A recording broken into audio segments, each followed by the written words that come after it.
help. I can't help it. Ron has 2 dogs in studio, and they're just, he's like dancing them around. It is the Positively Petland Show.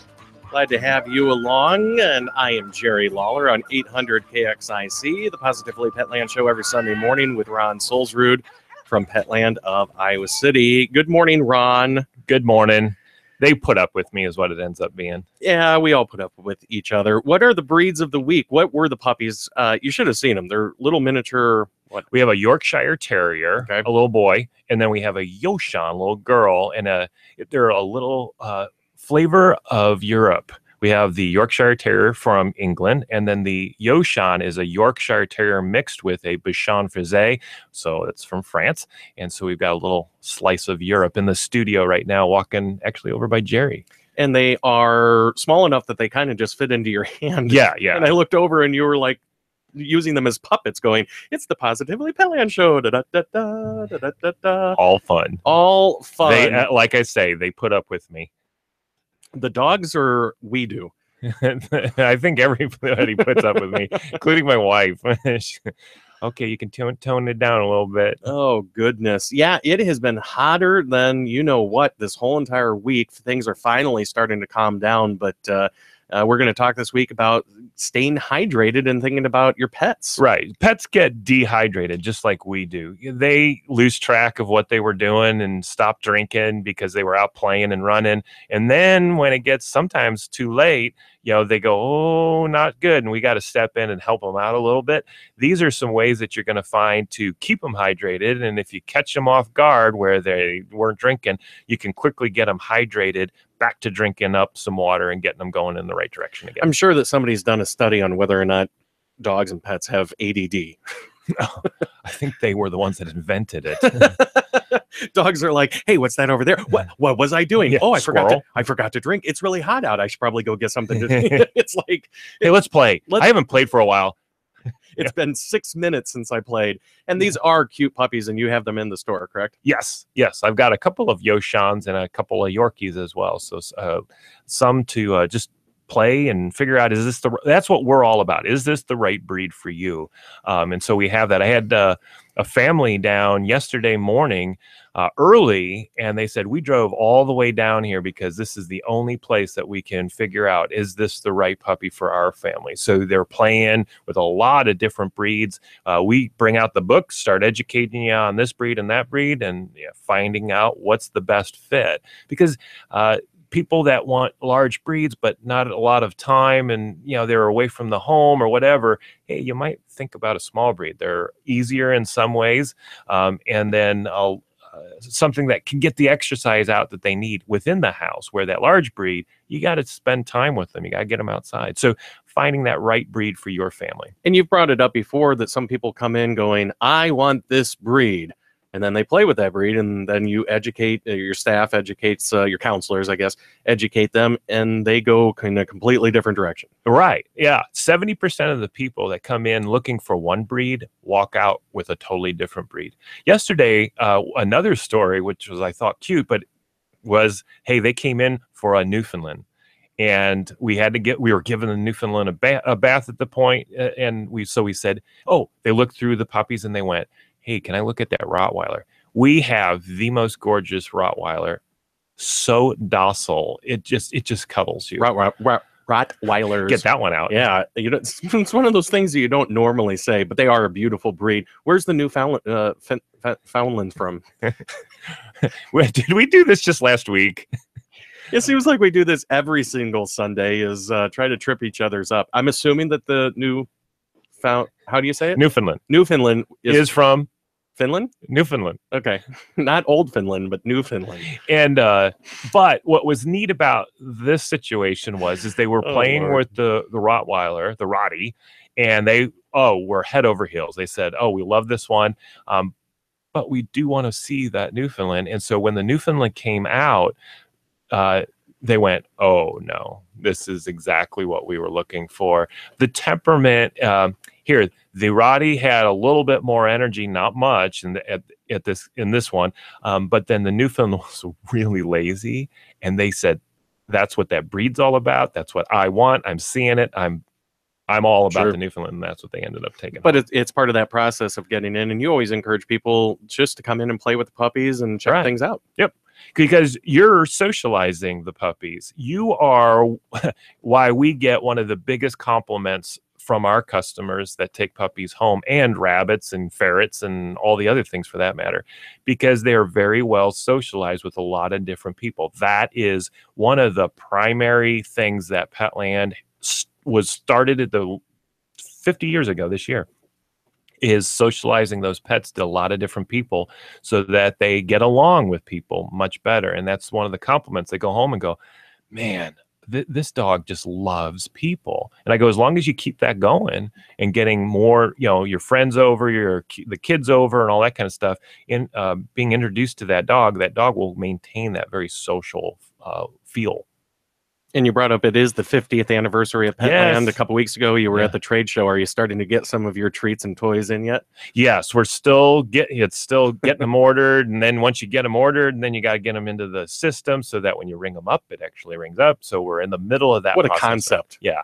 It's like a train coming in. Like you got to do everything so that when you get through the register, everything works just fine. Well, I think it's time for the amazing pet story of the week. What do you think? Yay! It's time for the amazing pet story of the week. This one is about a tabby cat, and I want to talk in the second segment of the show and try to trip you up on what the differences between all the cats are, because I can never get them straight, and you're the foremost expert on. Oh, I'm gonna not go on that one. That's why I said it. Sarcasm on a Sunday morning.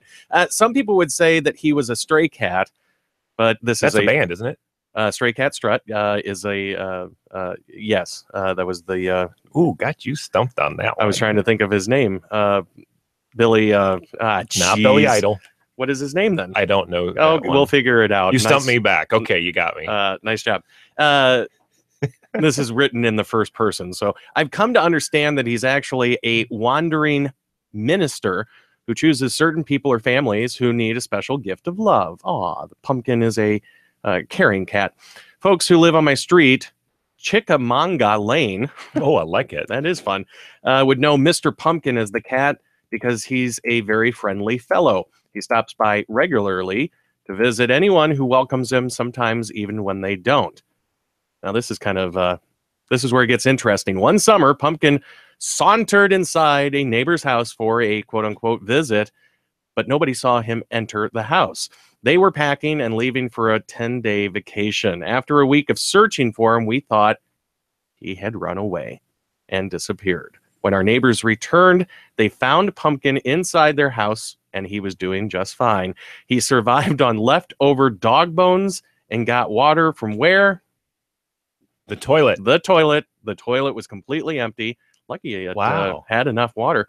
Thankfully, they left the toilet seat up. Nice little addition there. Pumpkin revealed his impeccable manners by only using one bathroom rug in the bathroom, which he used as his. Whoa. Yeah. So he knew enough to establish his own litter. He went into survival little mode is what area. he did. And the kind-hearted neighbors were happy to have him only use that one rug. And they were all delighted that Pumpkin was safe and unharmed. Didn't have a toy named Wilson, too, did he?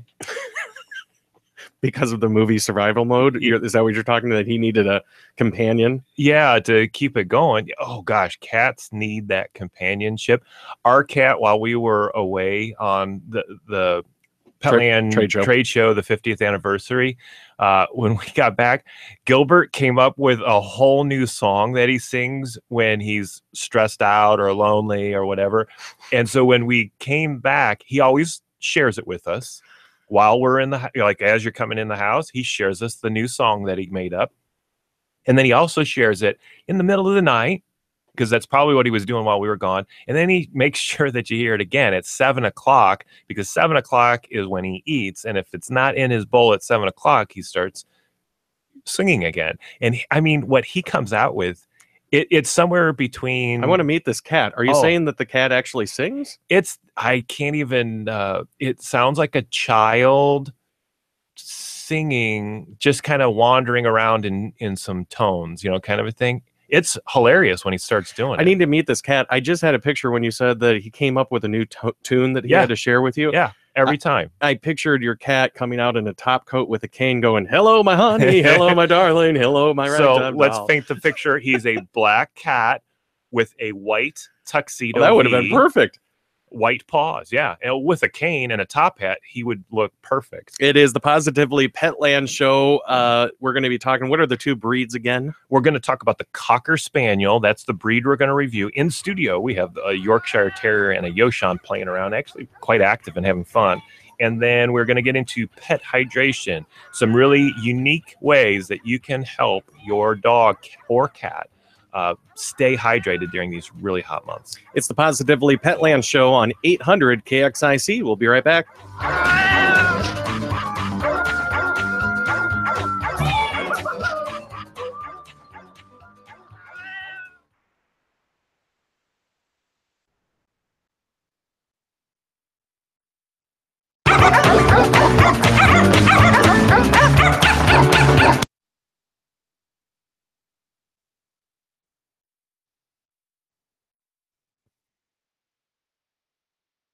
Whoops, here we go.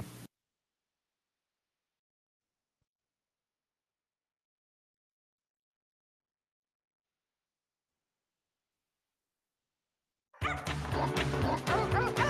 can't trip me up like that. It is the Positively Petland show on 800 KXIC. And before the break, we were talking about different breeds. Cocker Spaniel's the breed of the week. Staying hydrated during these summer months. It was just downright nasty last week.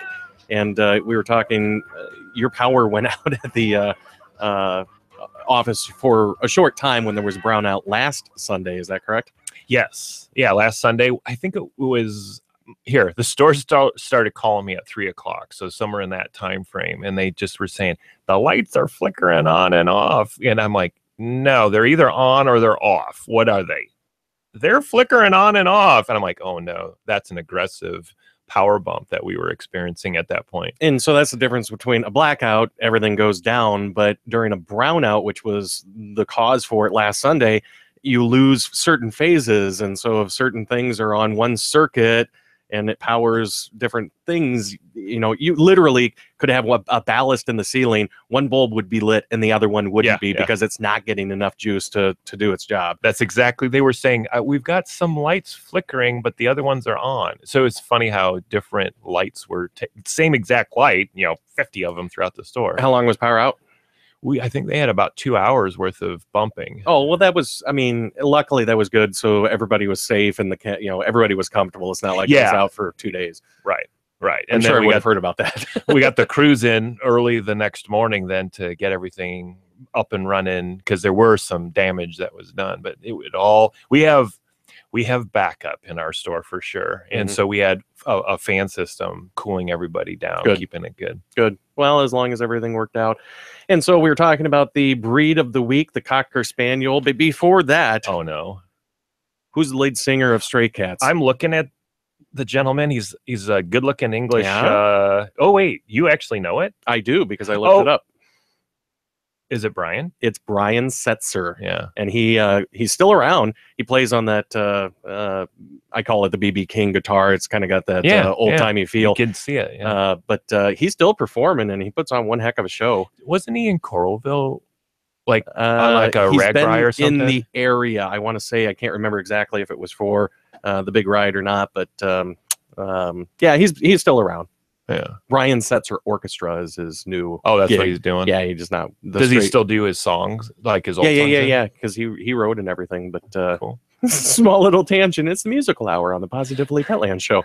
But we are talking about the Cocker Spaniel. So the Cocker Spaniel. If you haven't listened to the show, I reference AKC's write-ups on these, and so what's AKC? American Kennel Club. What you might not know about AKC is how it's formed. So AKC is kind of like the mothership. Underneath AKC are all these clubs. And so each purebred represents their own club, but they have to go through a lot of scrutiny before the AKC will allow them in. AKC is still continuing to bring in new purebreds into the AKC mix because that is an ongoing evolution of AKC. Everybody goes, well, I want a purebred. I'm not going to deal with those mixes. Well, realize that all purebreds were mixes from the past. All they did was standardize that mix, give it a name, proofed it over many years then, and then that becomes a purebred. And that's when AKC will step in and go, all right, we'll recognize this group, and they have to have skeletal structures, looks, stature, the length of the nose. I mean, they go down to really tight characteristics of each dog. So they say, this is what represents it. Now, why do we like purebreds? Because it's predictable. So in the studio, we have a Yorkshire Terrier that is very predictable. You know, this one's black. It's going to go gray because that's what Yorkshires do. It's going to, if you pull the fur apart, you're going to see blue skin, which is kind of interesting. It's going to have all these characteristics of a Yorkie. It's going to be smaller, you know, within these different weights and stuff like that. So we like it because it's predictable. Mixed breeds, the Yoshan is a Yorkie mixed with a Bichon. Probably won't ever become a purebred by itself. The way we do mixed breeds for the store, Petland, is we look for breeders that will do a purebred with a purebred. We typically don't do any a mix with a mix kind of a thing. And you mentioned but it's okay to highlight. I mean, have you ever had a mixed breed in the store? Is that well, the Yoshan is a mixed breed for sure. Okay, all right. And we've had further mixes, but what do people tend to? I'm not poo-pooing at all mixed breeds with mixed breeds. I have them, I've owned them, and all that kind of stuff. But what people like are those predictability side of things. That was my larger question. Is we focus in on the AKCs just because they are predictable, but there's mixed breeds out there. And that are totally. And we awesome. all will say, "Gosh, some of those those mutts, just like you or I are a mutt from all of our heritages and all that kind of stuff. They make some of the best dogs ever. A lot of the farm dogs that I've that I've met over the years you don't necessarily know exactly what it is, but they're great dogs and their temperament is good, and it's all how you raise them. So I love them all. All right, so the Cocker Spaniel. All right, Jerry, here's the question. I had one for 12 years and I do not know where it's from. Just take a wild Spaniel. Guess. Yeah, I'm thinking England. Yes. Bing, bing, bing, bing, bing. Is it England? Yeah. That was pretty easy. Just had to help you along a little bit. Uganda. So you've done that. I like coming up with just random, places, but English or England. All right. So the Cocker Spaniel is the smallest of the sporting spaniels, highly trainable with stamina and intelligence. Cocker Spaniels are known for their strong attachments to people. Their dark eyes reflect a particular sensitivity to human emotions and behavior. So that's a nice little opening statement there. So a little bit of the history. During the late 1800s, the first Cocker Spaniels were imported to North America. This is at the same time they were being developed in England, same time frame. So I think, from what I'm reading, is we have an American version of the Cocker Spaniel. Okay, so going on. In North America, breeders in Canada and the United States imported dogs from the finest lines found in England. The Cocker's North American debut in the show ring was in Massachusetts in 1875. So this is still a relatively newer breed in the bigger picture. Your camera's about ready to go over.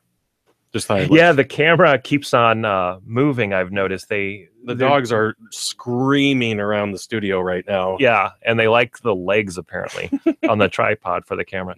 By the way, if you wanted to watch this, you can go to YouTube, search out PAWSitively Petland Show, or even shorter than that, it'll pop up. And we have all of our shows for, I think the last 3 or 4 years on there. Not always the best, as far as sometimes we forget to tune it. Plug in the sound. No, it's more basic than that. Hey, I can't hear you. Oh, that's right. The sound cord didn't get plugged in that day. Did it get plugged in today? Yes. Yeah. Okay. We're all live. I could see the volumes going. Good. Yeah. So we're all good there. All right. Radio without sound is not very fun. Well, YouTube without sound is pretty boring too.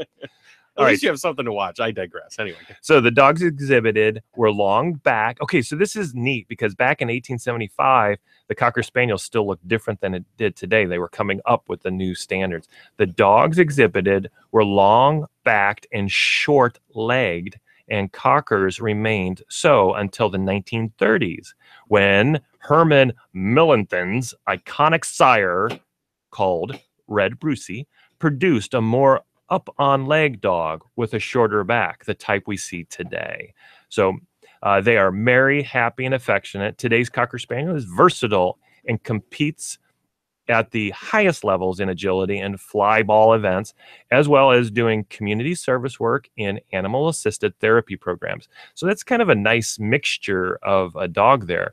A little bit more on that. Spaniels of many kinds have held the hearts of people for hundreds of years, but the Cocker Spaniel, with its intelligent, gentle nature and impish playfulness, continues to enchant and delight those who experience the depths reflected in those wonderful Cocker Spaniel eyes.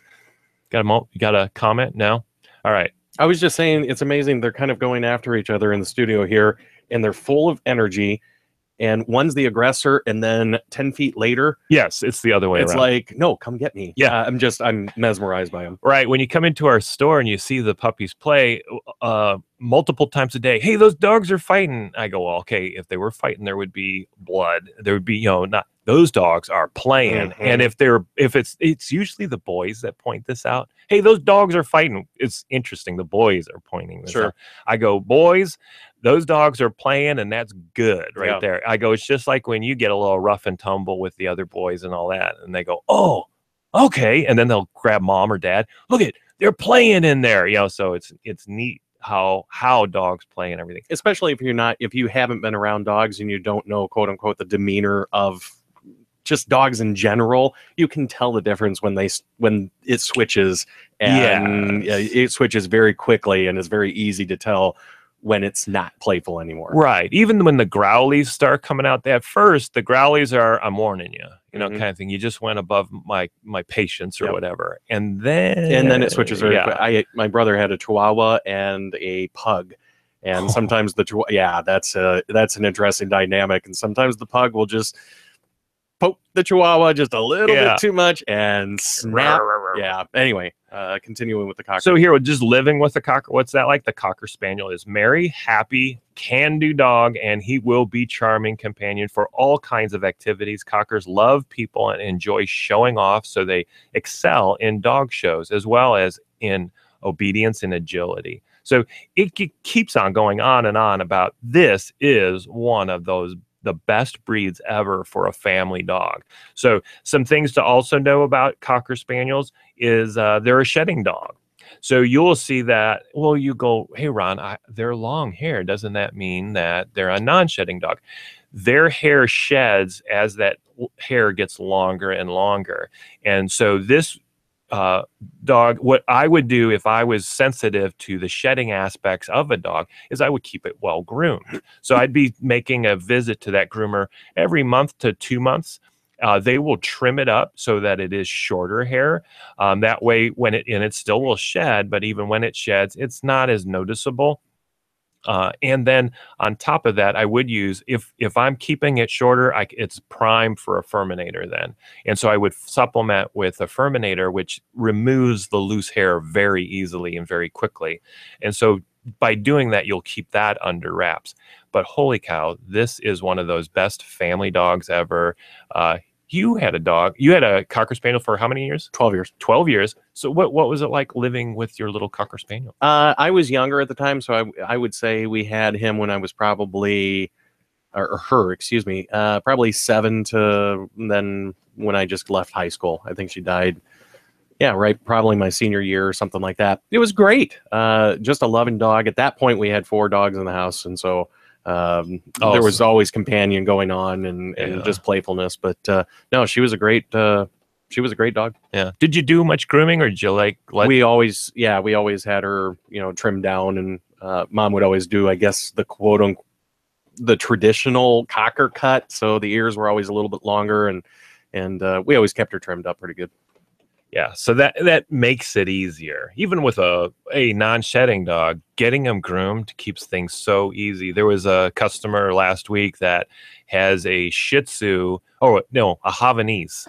And the Havanese was really short. I couldn't even, I'm like, what breed is this?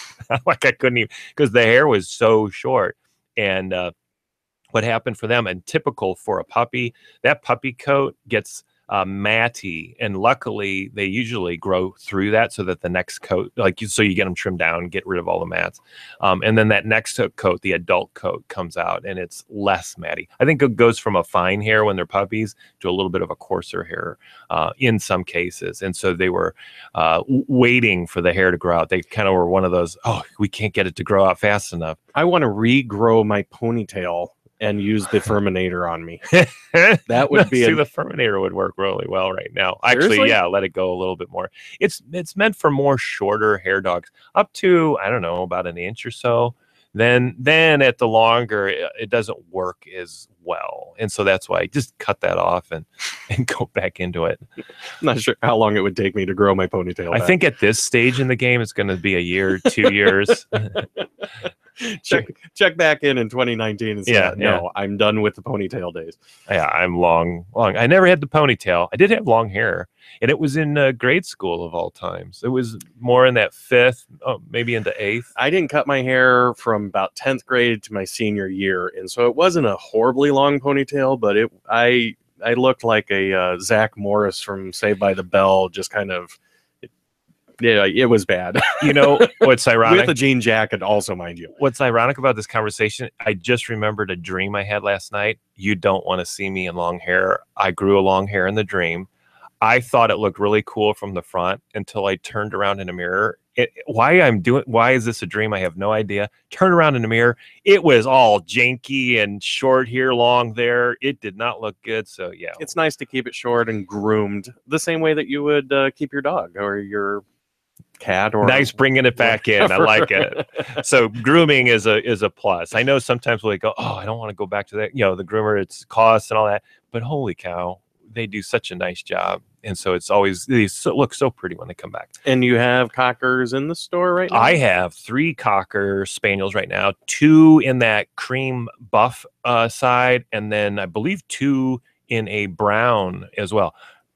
Gorgeous Cocker Spaniels. These are ones that when you look at them, your heart melts immediately. I need to get that one. Mine was black and white. Yes. Long black ears and a full white breast. And I mean, she was gorgeous. She was absolutely gorgeous. And Kix Cosette Lawler. That's the full name of her. Next week I'll be getting another chocolate, but it's highlighted with a tan.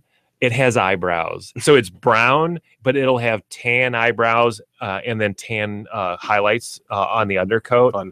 Oh, it just looked so cute. I said, okay, yeah, I got to have that one. And so coming to Petland of Iowa City, over by the Iowa City Marketplace, east side of Iowa City, off of Sycamore Drive, and Lower Muscatine on the other side over by Oral B. You know where they're located. But swing on over there and check out all the dogs and play with them. Get out and don't feel guilty. Just play. Have fun. Yeah. Same thing with the rabbits and the guinea pigs and the hamsters. Our hamsters are what I get a kick out of is they are solitary animals in the wild. Come into our store and you'll go, no, I don't think so. These guys are all bunched together, sacking out, playing, having fun. Usually under their little house. A lot of times. Like, you lift the house up and go, oh, there's like 9 of them underneath there. But they are nocturnal also. And so if you go at certain times of the day, they're like, can you just put that back? I want to sleep. Yeah. Put me back down. So really quick, I wanted to ask you, Pumpkin from our amazing pet story of the week this week is a tabby cat. What is it? I'm going to throw you off because you even said that you get confused. I get confused. I'll totally agree on the different colors and all that. But a tabby tabbies also go into other breeds, the color variation. It's like there's a color piece of it, and then there's the the absolute. So some of if you're a cat person, you can tell the difference between a tabby, a Mancoon, which is going to have some different fur structures as far as that goes, and then larger. But the Bengal, is it a tabby or a Bengal? I don't know. And then you get into the Abyssinian or the Egyptian, and the more rare. Then you I have a hard time. But the tabby cat is that spotted one. It can go into different colors, so the orange or the black and all that. Speaking of which, Mr. Mistopheles. Do you know that reference? no, I don't. Have you ever seen the musical Cats? No, I haven't. That's where I learned all about cats. Okay. And it's So you're still questioning. it's a great. I just wasn't sure. Mr. Mistopheles, the mystery cat. Here is something that my daughter Emily is studying for the MCATs. And so she's got the biomedical engineering degree, and she's fascinated with technical stuff. So in here, the MCAT, all these books that you read go into all these crazy things. Is that who I met down at the block party? Yes. No, I met your son. Oh, I don't remember if Emily was with me yet. She did come up to us, but yeah, Andrew was there. I remember that. Okay. Yeah, so you didn't meet Emily. Yep. Emily was reading that the Siamese cat is what? That cream whitish color, but black's on the tips and snout right by the nose. I believe there's some other area. Do you know why those areas are black? Got into paint. Yeah, I got into, and they just dipped. just like a little blonde or dark highlight. It's an enzyme, and what we were still questioning after she had read about them is there's an enzyme on the entire cat, but where there is good airflow, it changes the color of the hair. And my question is does it change the color of the hair after it comes out of the follicle, kind of a thing, or is it deeper, into the skin that it's doing that? And she said, the theory then would hold if you were able to hold a cat still, put a fan on it, that side of the cat would turn black then, because that enzyme is throughout. Isn't that kind of an interesting way to think about it? Wild. The one thing I thought about is, why does our hair turn gray? It's kind of the same. Oh no, you got me on a bunny on that. I'm not saying why does it turn gray. I'm just saying that. Do they know why? I don't know. I'm not a doctor and I'm not a hairologist. Rogaine has figured it out, haven't they? Oh wait, no, that's not hair color. That's growth. No, just for men is the hair color. Rogaine actually grows the hair back. But anyway, similar thing as far as, does it actually change it inside the skin? Yeah, that was my angle on it. Sometimes I go off on these little. We both do, and so we always forks in the road. Bring it right back in. So let's talk about pet hydration here. Yes, and I have got some visual aids. I'm done trying any of your products after the bitter. What was it called? The stuff that you spray on things to keep dogs Bitter away. Works, Bitter Apple, Yuck, Bitter Yuck. I still, that afternoon, you still had that? It was not. I could still taste it. It wasn't overwhelming, but I could still just feel something was going on. Something's not right. I ate when I got back on the car. I have all snacks. I have to snack, and once I got through the snacks, I was fine. They tasted a little funny at the beginning, but then they turned. You were the champ on that one. You had to show me up. I chickened out. But did I tell you I talked with the president of Petland about that? No.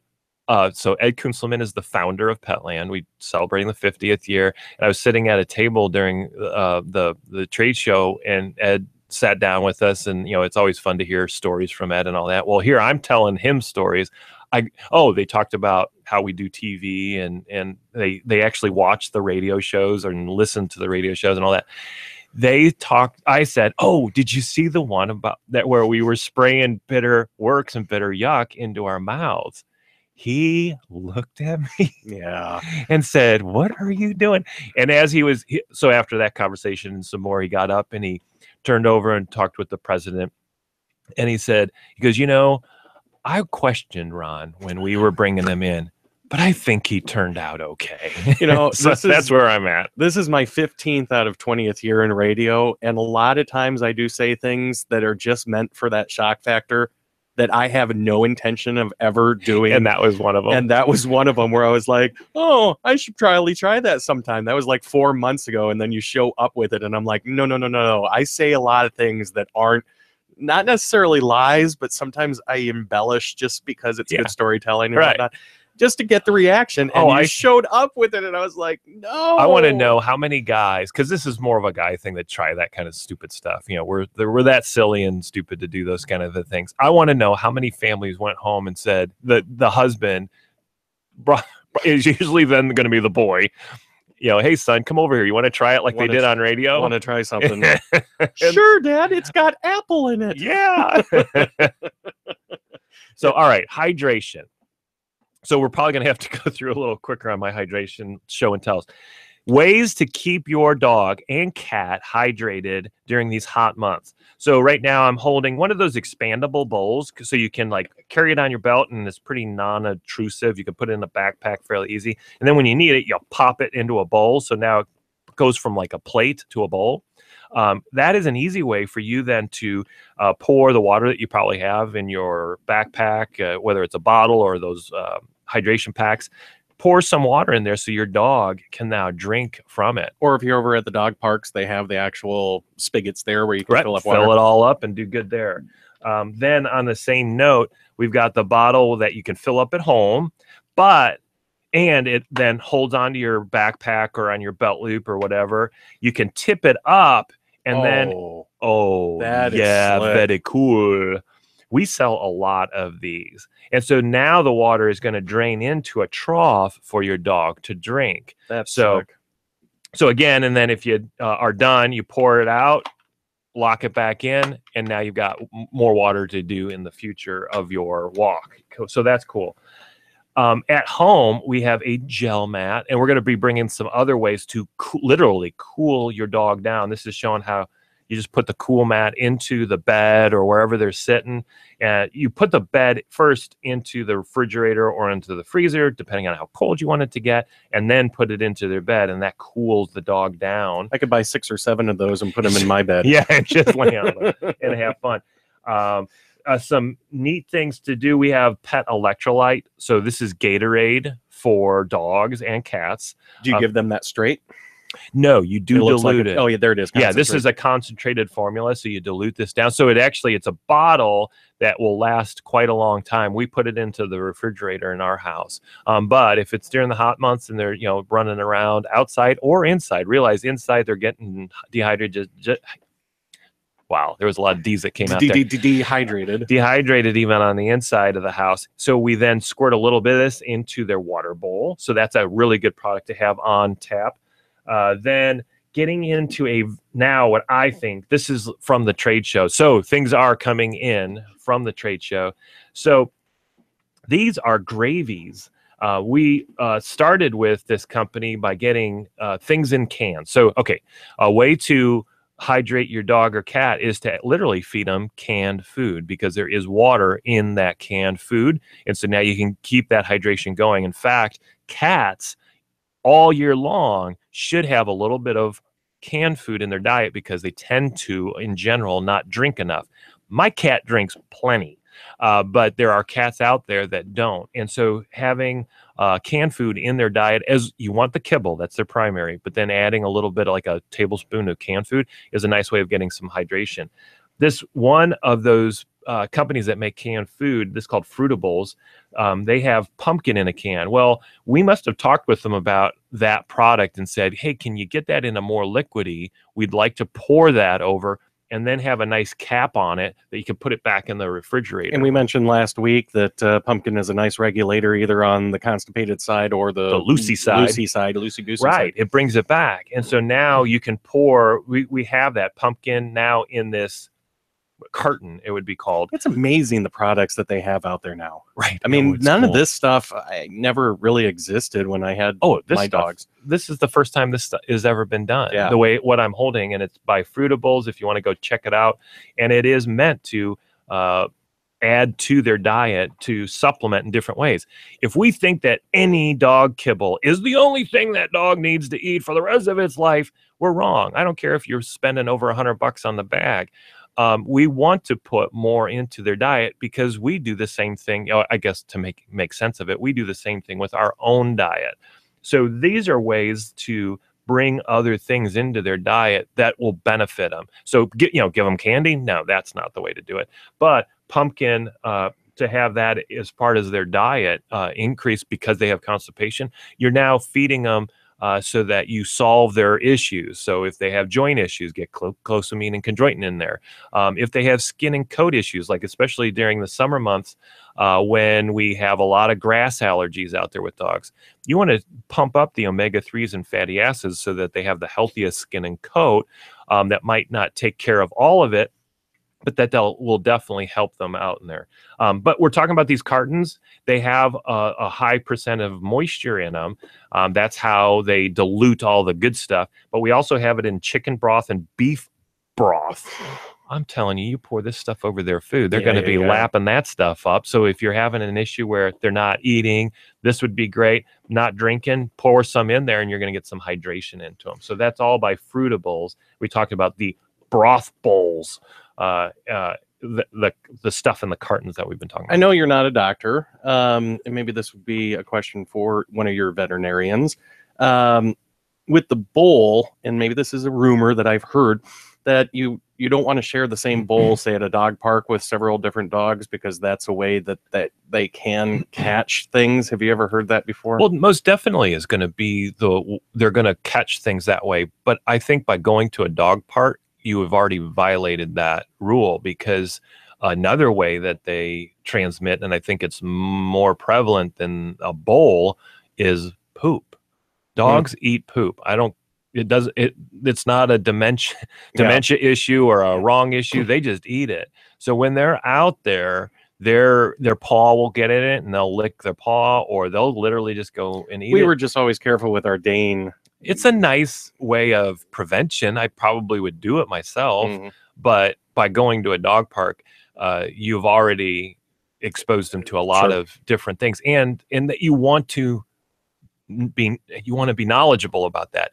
There are viruses and bacteria in that dog park. If your dog is not fully vaccinated, you're taking a big risk by doing that. That'd be like taking an infant to the preschool or the daycare and exposing them to all that without vaccinations. You're exposing some possibilities, and I would say in a dog park a lot more than even in a daycare. And all the dogs that come through Petland already have all those vaccinations. Right. That's one of the things that we have always been adamant on is that working with breeders, and one of the bare minimums, the foundational aspects of those kennels that they operate is they have to start the vaccinations when appropriate. Vaccinations are meant to get a puppy and adult dogs, but a puppy through the tough years of, and this is humans too, mom's milk for both humans and then for female dogs have antigens in there that are protecting that puppy from all sorts of diseases.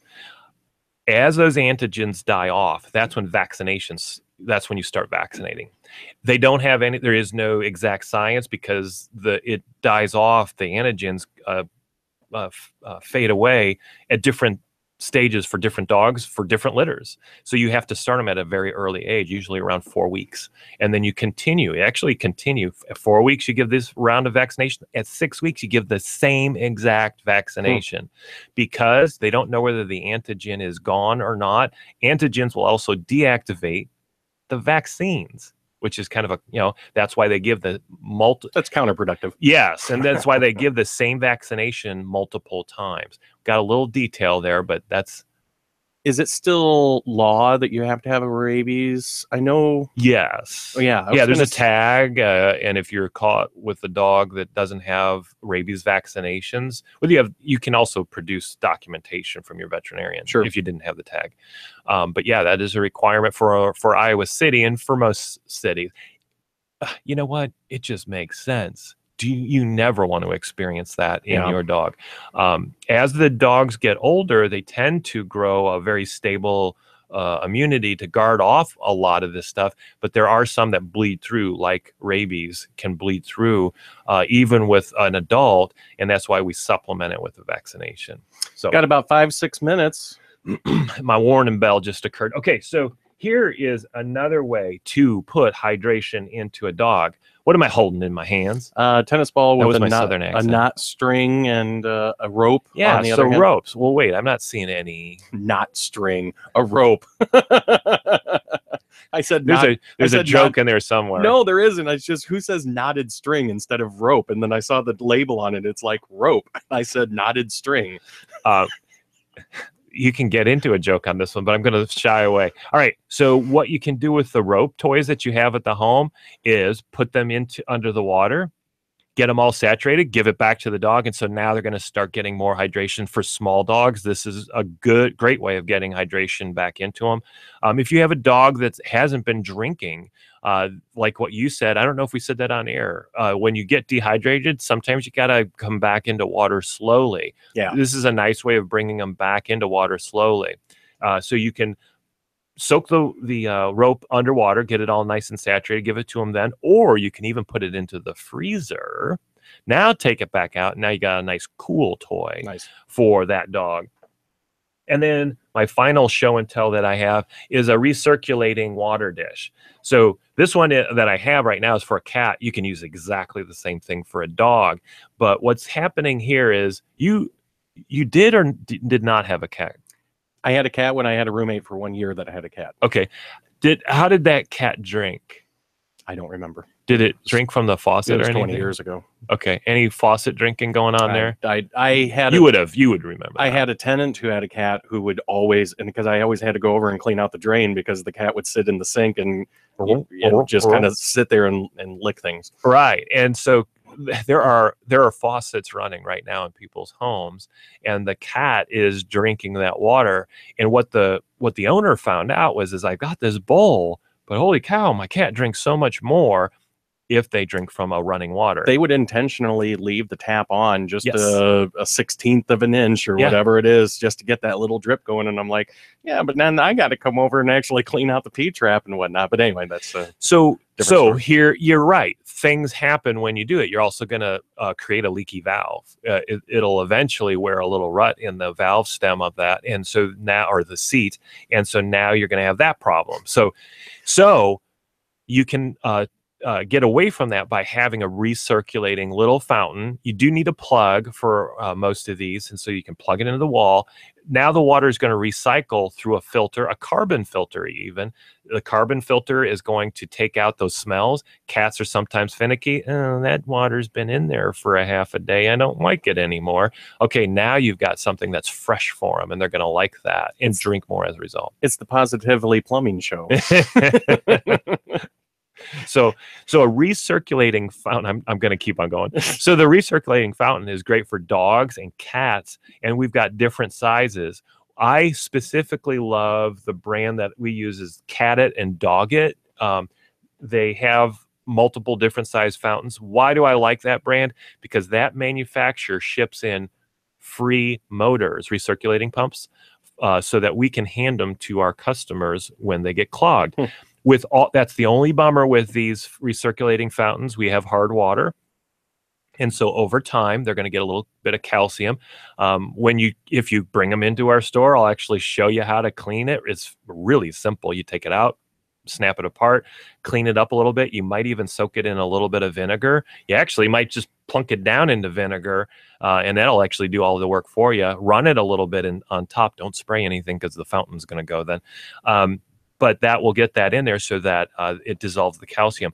But there comes a point when you have to replace it. The manufacturer that we use, Dog It and Cat It, will actually ship them in, and then everybody that buys them from us knows that, hey, when it fails, come on in. And it's going to fail in about a year or two. We'll keep you going on that. And that's no other manufacturer gave us that ability to hand out a pump when they knew that that's the weak link to that pump. And we talked about it last week with the trade show.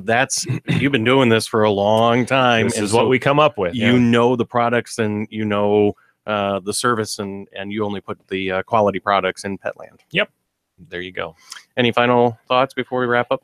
Well, the normal what we have in our store, a buy 10 get one free on all of our dog food and cat food. We track it for you, so this isn't a scammy kind of a thing, nor do we like up prices just to do that. We bring that back to the manufacturer and get the manufacturer to pay for it so that we can have the lowest prices in our store and still give you that buy 10 get one free. It's a win-win all across the board. Everybody wins on that one. So that's why it works, and we track it for you. We have many, many thousands of customers that are on that program that love it. It's almost a joke that there's a little party when you get that free bag.